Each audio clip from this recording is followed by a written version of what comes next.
You guys are the only people I get up before 8 a.m. for. So, I love that so much. Also, where are you that you have a fancy kitchen right now? This is my home. This is my house. You got a new home. No, this is the New West house. New Westminster. I've been here for like almost a year. Now. I've never seen the kitchen. Remember the creepy man in the park nearby? Yeah, I just never seen the kitchen. I've seen the dining room. Oh, really? Well, fuck me right up. Look at this. I actually did the same thing, Laurie. I was like, where are you? Are you home? But it had a strong question mark. That's a huge kitchen. It is a huge kitchen. I like to call it a galley. And when I call people up to make me breakfast, I mean it. You got a big old galley, girl. Look at this galley. Yeah, galley wally. Galley wally. Well, actually, I'm going to take a hard pivot. Oh, fun. Krissy heard the start of this, and we were saying we need to bring this to off-road. Mm-hmm. Dave and I walking in the little forest, having a little trail walk, and I can't remember why. Probably we saw deer shit or something on the ground, and we were like saying about like, oh, deer shit, and then bullshit, and then bat shit, and we were thinking, wait, why is there so many phrases around animal shit? And we were like going through all of them, and there's like 5: horse shit, bullshit, bat shit, dog shit, and chicken shit. And then we were like, that's weird. And then we were like, wait, they all have different meanings. And so like horse shit means like something unjust and something unfair. You're like, that's horse shit. And then like bat shit's like, they're bat shit. That's bat shit crazy. You got bullshit where it's like, nah, that ain't true. That's not real. Uh-huh. You got dog shit where you're like, that's dog shit. It's worthless.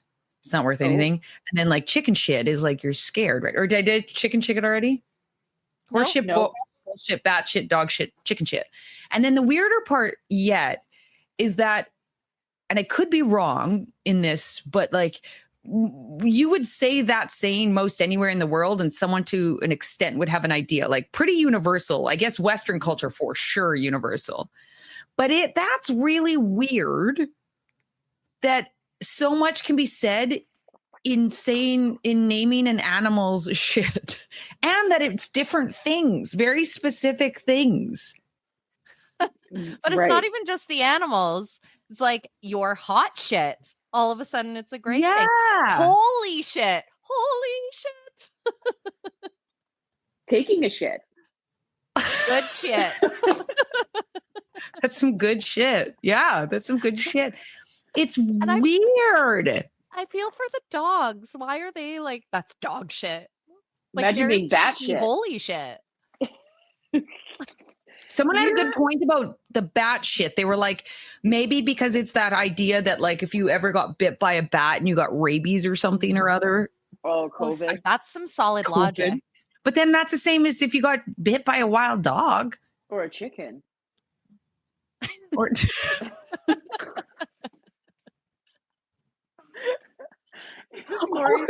is such an innocent topic. Right? Going into the like vet and you'd be like, I need to get a rabies shot. And they're like, what bit you? And you're like, a chicken. They'd be like, get out of here. Get out of here. Stop roaming around on people's farms. You'd be like, that's bullshit. Yeah. Did we decide who came up with this stuff? Did you find the creator of the animal shit? No, we just stopped there after being like, wait, they all have different meanings. Wait, everybody uses them. Wait, no one really talks about the fact that we like use this to communicate. We should just start adding our own. Like, we need to do this when we're all in an environment and somebody says something, we're like, oh, that's shark shit. Right? Oh, the shark shit. And they won't know. 100%. They shit. That's Are there any animals that don't shit? Kangaroo shit. Just like really long-winded. And it was like, what? Hippopotamus shit. What about silverfish? Okay. Oh, Krissy, next time we're out and about, I'm going to try and just make that casually come. And then you got to turn really casual being like, right? As if like that's 100%. A thing and you totally get that. That's some hippopotamus shit. And be like, isn't it? But we have to do that before this episode comes out. I would Or love else to they'll be be a on fly on the wall for you and Dave's conversations at any given moment because this shit is so cute. I can't. We just feed off cannot. each other. And then the other person's like, yeah, and what about this is just us on a little trail in the forest. Yeah, and and then who came up with that shit? They're all animals. It's so crazy, Dave. naming them in the forest. Well, I'm going to take us from shit smell to other smell. Tell us, please. Well, I pour some more coffee. Get in here. How do we feel about the gourmand movement? Do you know about the gourmand boom? That? This is what happens when a lot of your job is being educated on what Google trends and what's trending on social. And smell maxing is a thing. What? So essentially, people are layering perfume to create their own signature scents. I know about this. Oh my God. I have been punched in the face at the gym all the time. But it's ultra sweet. Like the gourmand part is to be like, I want caramel and vanilla. It's like a punch of barf. I am scent sensitive. I do not enjoy this maximalist fragrance. I shouldn't be able to smell you 5 blocks down the street. I have a story. Okay. That's what like high school was like. And bottled emotions. Mine was flirty. Oh, do you remember those? You guys did this in high school? I did not. No. But like the perfumes and the colognes were so strong. And remember, you were just like, I want people to smell and be attracted. And so like guys especially would douse it on Axe body spray and shit. And that CK1 that like Abercrombie. Oh my God, CK1, my first boyfriend. Yes, dude. Gaetano was big on the CK1. What was his name? I'm sorry. It was Guy, but it was Gaetano. Gaetano Giovanni. Right. What a name. That sounds like a 2000s jean brand. It's actually crazier because it goes back generations. So the dad was Giovanni Gaetano, and then before that, Gaetano Giovanni, and they just flipped through the generations. Viva Italia. So Italian. Viva Italiano. Amazing. So mafia. Pop Americano. Oh my God, I could have had a Tommy gun. Unrelated to people now joining us in the conversation. I was like, that's an after Thanksgiving conversation. Yeah, we don't talk about that. That's faux pas. Okay, I have a story about this, and it's really cute and it's really funny. So we were in Las Vegas for my friend's bachelorette party, and they were all a bunch of babes, and I was the lesbian bodyguard, obviously. And one girl was pregnant, still partying. Sweet as a button. Right. And we had this friend with us, and all the dudes, she's like tall Italian dancer, big, beautiful eyes, long, black, sort of brown hair, and big booty, right? And so for like the extent of the weekend, I basically pretended that I was like her partner for the most, so that way dudes would like stop doing the thing if that's what she wanted. And so this, we go to this club because another friend of ours actually just ended up being taken over by this fashion designer. It was basically like Jabba the Hutt and Princess Leia the whole time. He like wouldn't let her go. And we were like, I guess we're going to the bank. And we went to the bank, which was like this club where you like, it kind of like goes down into like stepping style. And then it's like VAP down at the bottom. And then they have like these huge screens, and they got the girls, and they're like, doing the thing. It's like this hot spot to be at. And he had this bouncer, and this bouncer was loving Leah. But the problem is I was loving the bouncer because he was so fun. He was so sweet. And so as much as I was trying to be the beard, he was like, charming me. I'm like, whoa, what is going on here? And I was like, you smell so good. Like, I'm a scent person, and fuck me right up if I wouldn't jump your bones over this scent that you have going on. And he goes, it's a mix. And I said, it's a mix? A mix of what? And he goes, 2 colognes. And he gets out a piece of paper and he writes them down, and he goes, don't open it until you get home. And I was like, don't open it till you get home. Like it's passwords. Like we're literally in the club. We're in the club and everything's going on. And they've got like the guy, the fashion guy put a huge thing up that was like, happy bachelorette party, like, and there was like girls, and we were all, everything was paid for. We even went to the high roller thing, and he like threw her $100,000 chip and was like, congratulations. She was like, no, I am not doing that. And she like gave it back. She's like, strings are highly attached to that. There's no one that just 100%. gives away $100,000. No, especially because her sister-in-law was like basically like holding hands with him like this, like, please. Like he just would not let her go. And anyway, it was, I still have the piece of paper. And I, for the longest time, still mixed those two colognes together, and it never smelled the fucking same on me. It didn't. There's nothing I could do. It can't. It smelled amazing on him. He knew what he was doing. Fuck him for doing that to all the women in the world. And love that for him though too. But that was the first time I ever heard about it, and I was like, whoa. And I've tried to do it so many times. There is an art to it, and you got to know it. And I support those people because scent is important. That's my story. That's fair. That's fair. Mm-hmm. I'm really curious. Do you recall what the scents were on the secret piece of paper? Let me go see if I have it. Did you wait until you got home, or did you sneak a peek? I waited. Whoa. Both of you are very weird. Both of you are equally weird. You and that guy, the guy that asked you to wait and you deciding to wait. I was like, you want me to wait? Okay. It is crazy the amount of money people throw around in Vegas, though, because when I was last there for a work thing, I plonked down and this guy just gave me $5,000 to play 21. What's the game? I don't know. And I'd had drinks. So I was just like, hit me. And everyone's like, you're awfully frivolous. In my head, I was like, it's not my money. And I lost it all. And then I love that. I would be like, oh, I just have to go pee quick. And I would run so fast to cash that chip in. Right. And disappear. They were clients. So I was like, that might not go well later. Are you guys ready for this? Gotcha. It's oh my God, yeah, I put it in an envelope to save it forever. It's in my secret stuff. And I don't know why, but it's readily available, unlike my fucking headphones. It's Liz. Yeah, that's the other question is how was that retrieved so fast? In a special envelope and everything. He meant something. He meant something. You have held that probably more, than like your passport. I don't know where that is.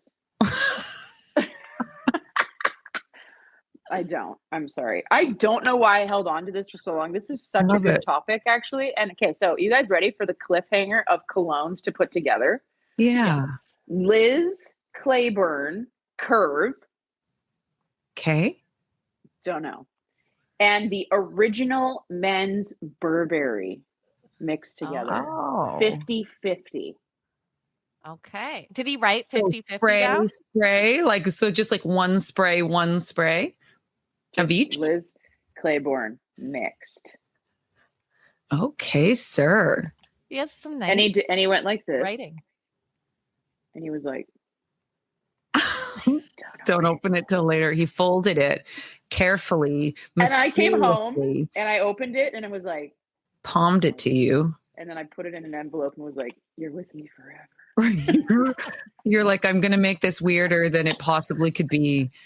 I love every second of that story. That was like you posed the question to be able to answer it with that story. I know. I love it. Scents are like, I love when people smell good. If they smell really good on the elevator, like I'm that creeper that says out loud, you smell really good. I say it out loud when I smell, but I love smelling people in a non-weird way. I had to figure out how to deliver that. That's batshit. But sweet scents, yeah, that's batshit. Toss my tummy. There's a lot of people at the gym for some reason that seem to be fully. Oh yeah, and like a strong floral, same thing. But I'm just kind of like, if it's aggressive and vanilla or caramel, I'm like. And I love both those things in the wild, but I'm like on a person, I'm like, I can't even be near you. It gives me a headache and makes me want to. See, I'll go closer too if they're that caramely vanilla smell. I'm like, can I huff you? Are you okay with this? I'm going to do something that maybe some might think is, intrusive. You're into it. Here I am. I love a cologne. I love a perfume, and there is a chemistry with your body that you need to connect with to find your right scent. And I think that I used to be like a cologne like hooer. Okay. I used to go into the Bay and I had this guy, he's in my phone as the Bay cologne guy. His name is in there too. And I'd go in and be like, what are the new colognes that we've got out? Give me a scent. And he'd get the coffee beans out and we'd have a whole like, I've been waiting for you.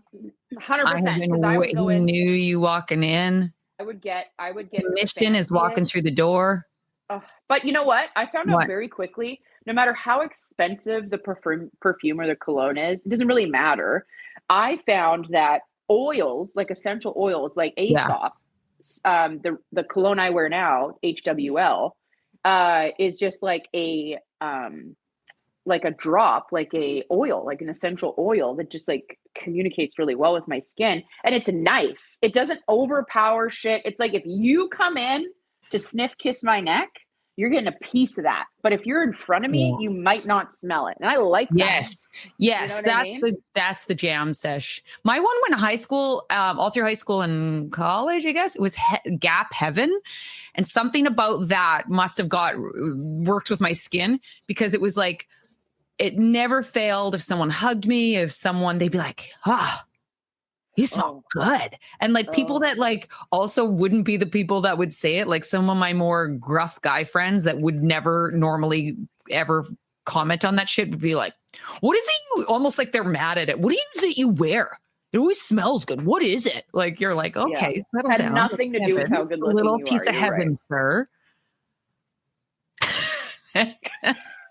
That really delivered. Who knew? Well, who knew? Yeah. Successful. Yeah. They're like, that Laurie chick's so hot. Let's just comment on how she I had some awkward years. I had some rough years. Let's be clear. Yeah, right. Let's be I just threw the heaven on to bring them in close. Come here. Come on.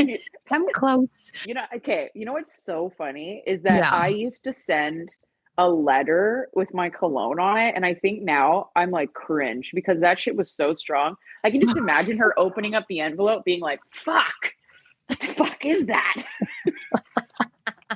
You know, like, whew, oh God. Like, and I smelled that cologne recently and I was like, that shit was nasty. Like, that was not good. It was like Thierry Mugler, like over the musk, like insanity. And I fucking doused that letter. I was going to say, there's no way it got just a spritz. Nope, it got a whole, I was like, yeah, let's go to town. And, it probably took all the words out and like cringed the paper. And I just think about spraying stuff and I'm like, ugh, like awful. It's all part of it. All part of your charm. Love it. Oh God, it's so not romantic. Okay, pumped up. But kinda. Oh, my story? Well, my story was basically about trying to get married in America. That was my shtick. Are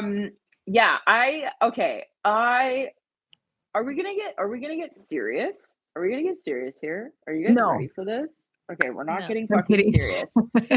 But okay, I want to talk about my brother came out here and like we don't really talk about the news, but he was like, guess what Gen Z did? And I was like, tell me. And he's like, Gen Z stood up for themselves. And I was like, really? And he's like, yeah, Israel. And I was like, Israel, or sorry, not Israel. Nepal. Thank you. Oh my God, you're welcome. Sorry, I got you. Nepal. There's a lot going on here, and I've been trying to be on the up and up with everything. But anyway, I don't know the full story completely yet, but I did see it on Instagram the other day, and I was like, holy shit. I'd love to know your guys' take on what happened, so I can learn a little bit more. Because Krissy, I probably know that you probably know. And the other part is that I love that it touched my brother so much that he came out and was like, guess what? Because we don't talk about the news. And it was something so important to him that he came out and was like, guess what's going on? And I was like, what? So I just thought I'd get your guys' take on what happened. Yeah. I only know really high level that they basically orchestrated on Discord, which is kind of wild. And you're speaking a different language than what higher ups, like it does show the power of their level of communication on like, just you've grown up on a different, I don't use Discord. I've had to use it a couple times. What is Discord? To generate. I don't know what Discord is. It's like Discord servers that basically, I can't even explain it well. I just know that there's different like chat room type things or subcategory. Like it's very popular in gaming communities. Okay. This is going to make me sound like full out millennial where I'm like something like this. Neither of us even knew what that was. That actually would be a fun segment on this, to basically choose things that exist in modern time and then us give our definition of what we think it is. Yeah. And Google and find out, because that's about the best I can do. And the only other thing that I know is obviously there was government overthrow, and I think a Marriott burned down. And that was more where the rabbit hole I got, because it was firsthand accounts of people that were staying there on holiday and basically went from having ultra luxury experiences to fleeing for their lives. Yeah. Which I'm like, that just shows you can have a travel turn of events. Can we pause for a second? Where was this Marriott and why was it burned? It was in Nepal. It was in Nepal. And they like overthrew. Who's the they? Government. Gen Z. Gen Z. Oh. And then they gathered on gaming discords and they were like, this needs to stop. And they basically overthrew the government and burned. It was a Marriott. I think it was a Marriott. I think other hotel chains are probably like, oh God, it wasn't us. They make it look like it's like some sort of government building is what they online makes it look like. Because I'm like, why a Marriott? Like, what is that? Because how does they had affiliation. I don't want to. Yeah. I honestly don't want to answer this uneducated in a public platform, basically. But it was chosen because of their affiliation or representation of something. Mm-hmm. I see. Yeah. And then they elected a new government. And is it a woman? I think it's a woman. So they had a coup, essentially. Yeah. Yeah. And now it's like all under new rule. And it's all because of like healthcare and the things that they weren't getting, that the government was just like throwing a blind eye to, from what I've read. And everybody was just sick of it. And they were like, fuck this. Yeah. And then they went after him and took over. It was a Hilton, by the way. I did have to Google because I was curious. It was a Hilton. It was a Hilton. Okay. Yeah. And does it say why the Hilton?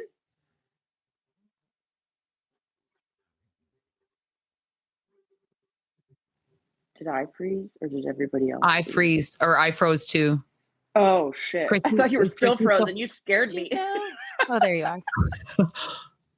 Sometimes my face died and they're like, you frozen? I'm like, no, I'm here. But I'm just like, I know. I literally saw you and was like, and then you were like, buh. And I was like, oh, fuck.